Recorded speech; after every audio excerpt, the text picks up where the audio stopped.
할렐루야. 우리 금요예배밤에 우리 사모에 나오신 성도님들을 예수님의 이름으로 환영하고 축복합니다. 우리 곁에 계신 분들과 이렇게 인사하겠습니다. 하나님께서 지키시고 도우십니다. 하나님께서 지키시고 도우십니다. 아멘이시죠? 하나님께서 지키시고 도우십니다. 내 힘으로 살아가는 것 같지만 결국 그렇지 않지 않습니까? 능력은 여호와 하나님께 있는 것이고 내게 능력 주시는 자 안에서 내가 모든 것을 할 수 있는 것이죠. 하나님께서 우리의 삶의 자리를 지키시고 도우심을 믿습니다. 우리 한 번 더 인사하겠습니다. 기도로 승리합시다. 아멘이시죠? 하나님이 지키시고 도우심을 확신하는 자는 그러기에 깨어서 기도할 줄 아는 자입니다. 예배자, 기도자이죠. 믿는 자는 예배자가 되어야 하는 것이고 믿는 자는 기도자가 되어야 합니다. 저와 여러분은 하나님 앞에 예배자고 기도자임을 믿습니다. 깨어 기도할 줄 아는 신실한 주의 성도 되기를 예수님의 이름으로 축복합니다. 기도한다는 것은 무엇을 가리키는 겁니까? 내가 믿고 의지하는 분이 누구이냐? 하나님임을 고백하는 것이죠. 그래서 기도를 우리가 밤낮 가리지 않게 하는 이유가 어디 있습니까? 여기 있는 것이죠. 이스라엘 백성들이, 유대인들이 하루 3번 기도하지 않습니까? 제 3시, 제 6시, 9시, 제 6시, 9시? 이상하네. 우리나라 시간으로 오전 9시, 정오, 오후 3시. 오늘 본문에 보니까 제 6시죠. 정오에 기도하러 베드로가 옥상에 올라가는 것을 우리가 볼 수 있죠. 늘 깨어서 하루 3번 기도했죠. 예루살렘 성전에 올라가서 기도할 수 있으면 최고고, 삶의 자리에서 시간을 내어 성전에 올라가지 못할지라도 그 정해진 시간에 그것이 내 집이라면 예루살렘 성전을 향해 기도하는 것이고, 길가였으면 길가에서도 기도하는 것이고, 우리가 성경을 보더라도 알 수 있는 것이 어디 있습니까? 다니엘이 포로로 끌려갔음에도 불구하고 늘 예루살렘을 향하여 창을 열고 늘 기도하는 모습을 보지 않습니까? 저와 여러분도 하루 3번 꼭 정해진 시간에 기도하라는 것이 아니라 무슨 일을 만나든지 염려 두려움이 있을 때든지 늘 기도로 우리 삶의 자리에 세워갈 수 있기를 예수님의 이름으로 축복합니다. 우리가 앞서서 우리 사도행전 10장의 말씀을 보니까 누가 나왔습니까? 백부장 고넬료가 나왔습니다.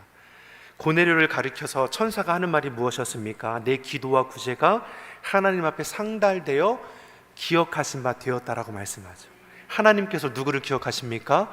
고넬료를 기억하시는데 고넬료의 기도와 구제하는 경건의 그 신앙을 기억하신다 말씀하는 것이죠. 고넬료는 로마 군대의 백부장이라는 위치에 있음에도 하나님을 경외할 줄 알았고 자기 자신만이 아니라 온 가족이 하나님을 경외하는 가정이었다라고 말씀합니다. 그 경외하는 신앙이 어떻게 그 삶에 드러났습니까? 기도하는 신앙으로, 구제하는 신앙으로 드러난 것이죠. 사랑하는 성도 여러분, 우리도 주님 앞에 행하여 나가는 우리의 신앙의 모습이 우리 삶의 자리에 드러나게 될 것입니다. 예배를 통해 드러나게 될 것이고, 기도를 통해 드러나게 될 것이고, 구제를 통해서도 드러나게 되는 것이죠. 고넬료는 특별히 기도와 구제에 힘쓰는 자였음을 우리에게 가르쳐 주었습니다. 그는 자신의 지위를 가지고 자신의 유익을 탐내는 자가 아니라 오히려 하나님을 경외함을 통해서 기도하고 경건함으로 구제에 힘쓸 줄 아는 자였다라고 했습니다. 그러한 고넬료 하나님께서 기뻐하셨고 천사를 통해서 그가 기도하는 그 순간에 말씀해 주신 것이죠. 하나님이 너를 기억하신다. 여러분, 우리 마음이 어떠겠습니까? 우리가 이 밤에 말씀 끝나고 기도할 텐데 힘써 기도하는 가운데 천사가 우리 환상 가운데 우리 이렇게 찾아오더니 음성이 들린다고 생각해 보십시오. 너의 기도의 소리 하나님께서 기뻐 받으셨다. 여러분, 그럼 어떻겠습니까? 할렐루야! 막 감사하고 기쁨이 나지 않겠습니까? 고넬료가 그런 거죠. 그러면서 어떻게 말씀합니까? 욥바에 보내어 베드로라 하는 시몬을 청하라고 말씀하죠. 이게 뭘 말씀합니까? 기도하면 하나님께서 행할 길을 알게 해주시는 것이죠. 그래서 두려울 것이 없습니다. 내일 일을 염려하지 않을 이유가 어디 있습니까? 하나님께서 우리가 행할 길을 깨달아 알게 하셔서 우리가 합당하게 나아갈 길을 인도해 주시는 것이죠. 앞서서 베드로는 9장에서 어떠한 일이 있었냐면 다비다라는 여제자가 선행과 구제에 힘쓰던 중에 어떻게 합니까? 병들어 죽게 되었죠. 베드로는 성령의 인도하심 따라 그 여인을 만나게 되었고 죽은 그 여인을 다시금 일으켜 세우는 놀라운 기적의 역사를 행하는 것을 우리가 9장에서 볼 수 있었습니다. 하나님께서는 고넬료에게 그러한 베드로를 초청하여 자신의 집으로 인도하라고 말씀하는 것이죠. 이 모든 과정이 어떠한 순간에 일어났습니까? 기도하는 가운데 천사가 찾아왔고 기도하는 가운데 성령의 인도하심 가운데 이루어지는 것을 우리가 볼 수 있는 것이죠. 그 다음날 베드로는 9절 말씀에 보니까 제6시에 기도하러 지붕에 올라갔습니다. 우리 시간에 이 정오죠. 난 12시 예루살렘 성전을 향하여 기도하는 거죠. 그런데 기도하는 올라가는 그 과정 가운데 무엇을 보게 되는 것입니까? 오늘 보면 11절의 말씀을 우리 같이 한번 읽어보겠습니다. 11절의 말씀 같이 읽겠습니다. 하늘이 열리며 한 그릇이 내려오는 것을 보니 큰 보자기 같고 네 귀를 메어 땅에 들어왔더라. 자, 기도하러 올라가는데 비몽사몽간에 환상 가운데 보이는 것이 무엇입니까? 하늘이 열리더니 한 그릇이 내려오는 것이죠. 사랑하는 성도 여러분, 무슨 순간에 이런 환상을 보고 있습니까? 기도하러 가는 중에, 기도하는 중에 주의 음성이 들리고 환상을 보게 되고 성령의 이끄심을 경험하게 됩니다. 여러분, 이 은혜를 경험한 자면 늘 기도에 힘쓸 수밖에 없는 것이죠. 즉 기도하는 사람에게 역사가 일어나게 되어 있습니다. 우리 옆 사람에게 이렇게 축복하겠습니다. 기도하는 자가 하나님의 역사를 이룹니다. 아멘이시죠? 여러분, 우리가 기도할 때 하나님의 역사가 일어나게 될 줄 믿습니다. 하나님은 자신의 뜻을 기도하는 자를 통해 계시해 주시는 것이죠. 베드로가 기도하는 그 시간에 하나님께서 찾아와 주셨습니다. 베드로가 사도행전 3장에서도 성전에 기도하러 올라갈 때에 성전 미문에서 날 때부터 걷지 못하는 자가 구걸하는 모습을 보지 않았습니까? 기도하러 올라가는 그 중에서도 하나님께서 그 마음에 감동케 하셔서 날 때부터 걷지 못하는 자를 향해서 성령님께서 그 입술을 통해 선포하게 하셨죠. 네가 나에게 원하는 것은 은과 금은 내게 없지만 내게 있는 것으로 내게 주노니 곧 나사렛 예수 그리스도의 이름으로 일어나 걸어라. 놀라운 성령의 역사를 이 베드로가 경험했습니다.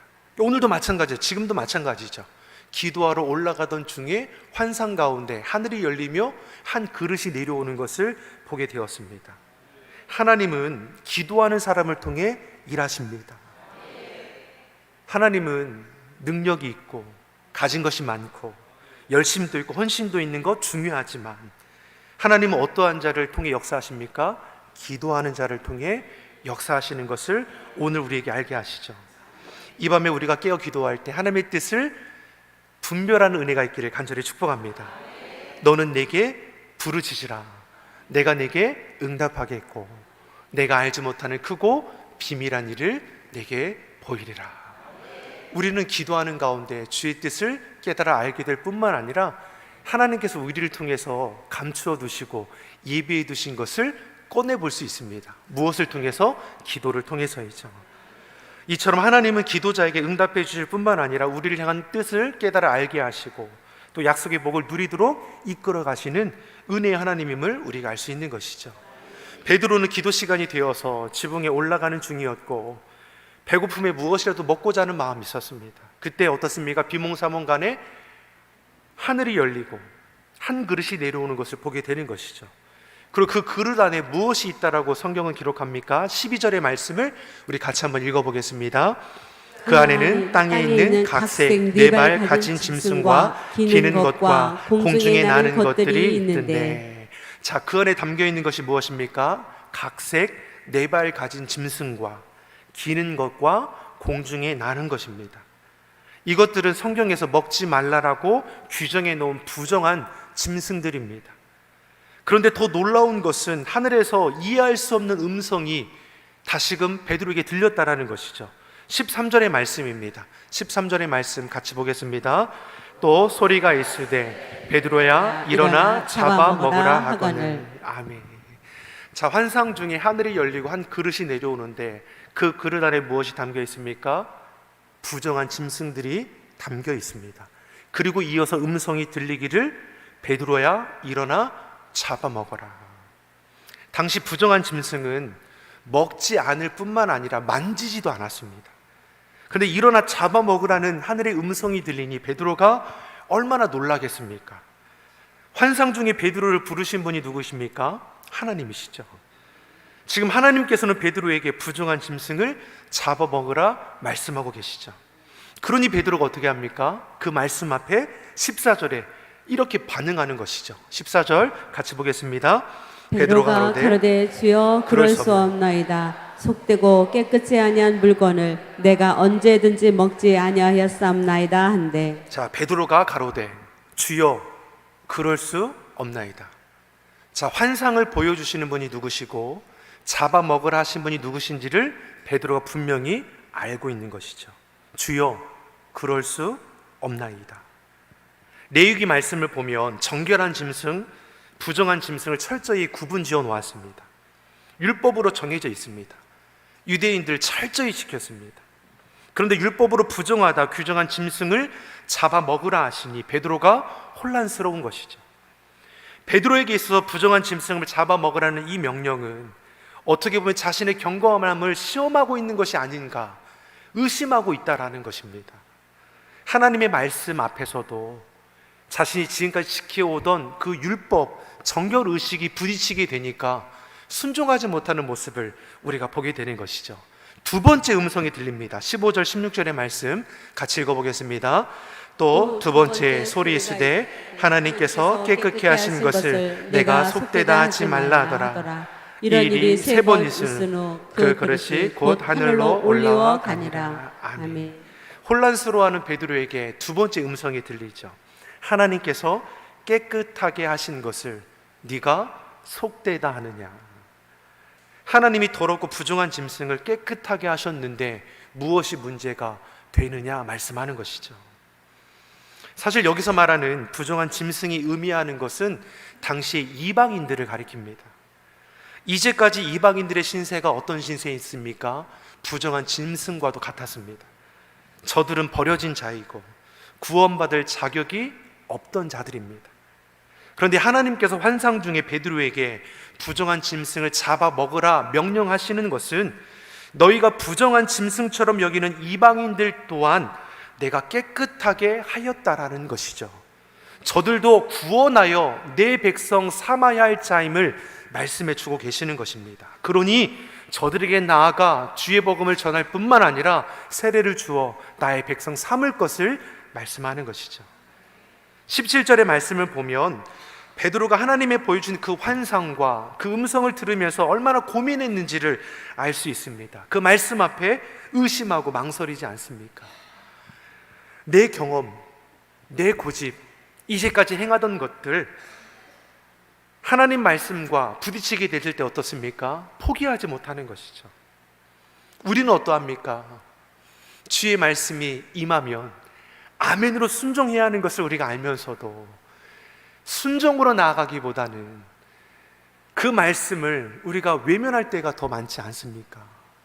하나님 이거는 아닌 것 같은데요. 판단의 기준이 언제든지 내 자신일 때가 더 많다라는 것이죠.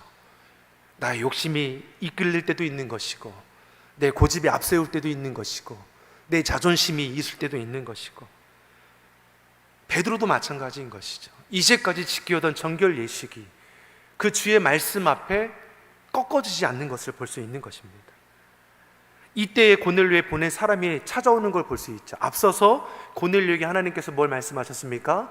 베드로를 초청하라 했죠. 또 베드로에게도 뭘 말씀합니까? 19절 20절의 말씀을 우리 같이 한번 보겠습니다. 베드로가 그 환상에 대하여 생각할 때에 성령께서 저더러 말씀하시되 두 사람이 너를 찾으니 일어나 내려가 의심치 말고 함께 가라. 내가 저희를 보내었느니라 하시니. 아멘.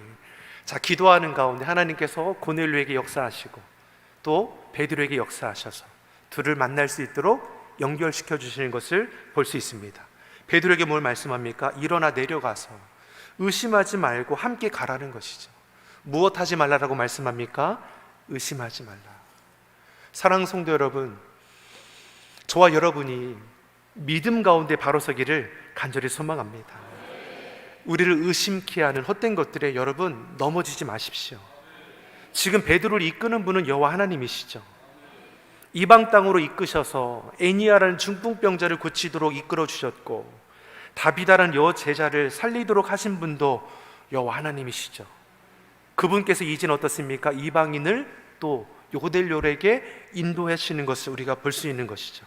기도하던 고넬료에게는 베드로를 초청하도록 이끄시고, 그 다음날 기도하려는 베드로에게는 환상 가운데 이방인들을 향한 하나님의 마음이 어떠한지를 전하며 고넬료를 만나도록 이끌어 가십니다.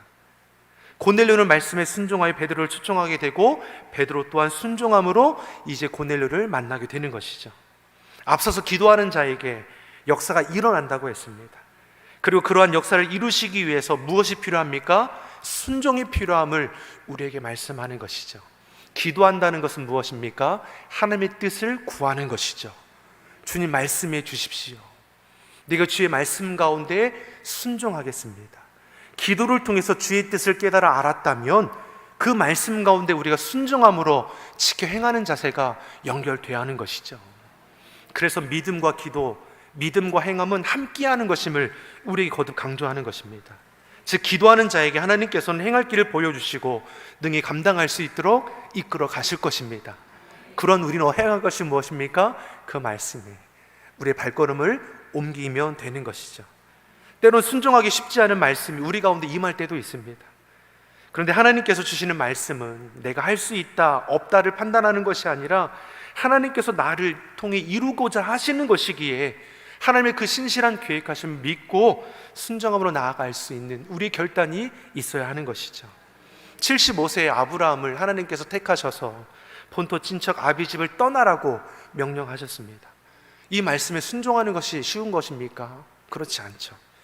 80세가 된 모세에게 이스라엘 백성들을 이끌고 출애굽하여 약속의 땅으로 인도하라고 말씀하죠. 순종하기가 어려운 일이죠. 그럼에도 순종했을 때 하나님은 그 순종의 걸음을 통해서 놀랍도록 이끌어 가시는 것을 볼 수 있습니다.